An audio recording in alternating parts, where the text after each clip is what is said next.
பூஜா ரூமில் யூஸ் பண்ணுற திங்ஸ் விளக்கு, வேல் இந்த மாதிரி செம்பு, குலதெய்வ சொம்பு இது எல்லாமே க்ளீன் பண்ணுறக்கு நான் இன்ஸ்டண்ட்டாக க்ளீன் பண்ணுறக்கு நான் விம் சுத்தம் ஜெல் தான் யூஸ் பண்ணுறேன்.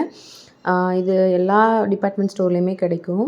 2, 3 ட்ராப் மட்டும் விளக்கு மேலே எடுத்து விட்டுட்டு நீங்கள் ஸ்க்ரப்பரை வச்சு அழுத்தி தேய்ச்சாலே பச்சை பசேல்னு இருக்கிற அந்த பாசம் படிஞ்சது அது எல்லாமே வந்து நீட்டாக போயிடும். கழுவிட்டு இந்த மாதிரி ஒரு காட்டன் கிளாத் விரித்து நீட்டாக அரேஞ்ச் பண்ணிடுங்க. ஃபர் கிளாத் மாதிரி இருக்கிற ஒரு கிளாத் எடுத்து நீட்டாக துணியில் எடுத்து எல்லா ஈரப்பதத்தையும் வைப் பண்ணி எடுத்துருங்க.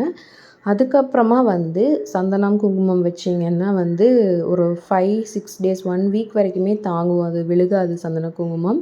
சந்தன குங்குமம் நான் எப்படி வைப்பேன்னா, மஞ்சள், சந்தனம், ஜவ்வாது, பன்னீர், பச்சை கற்பூரம் இதெல்லாமே கலந்து வைப்பேன். இது மாதிரி வச்சு நீங்கள் பூஜை அறையில் நீங்கள் இந்த பொருட்களை பயன்படுத்தும்போது, பூஜை அறைக்கிட்ட போகும்போதே ஒரு நல்ல நறுமணம் இருக்கும். கோயிலில் இருக்கிற மாதிரியே ஒரு வாசனை இருக்கும்.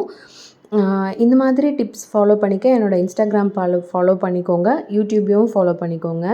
ரொம்ப தெய்வீக நறுமணமாக இருக்கும் இந்த மாதிரி நீங்கள் வைக்கும்போது. தேங்க்யூ. பூஜா ரூம் மேக் ஓவருக்காக கொஞ்சம் திங்ஸ் நான் வாங்கியிருக்கேன். எல்லாமே மேக் ஓவர் பண்ணிவிட்டு நான் உங்களுக்கு கிளியர் வீடியோவாக யூடியூப்பில் வந்து லாங் வீடியோ போஸ்ட் பண்ணுறேன்.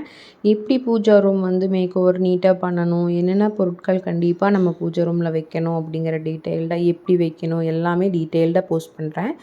அது வரைக்கும் என்னோடய பேஜஸ் பார்த்துட்டே இருங்க. தேங்க்யூ.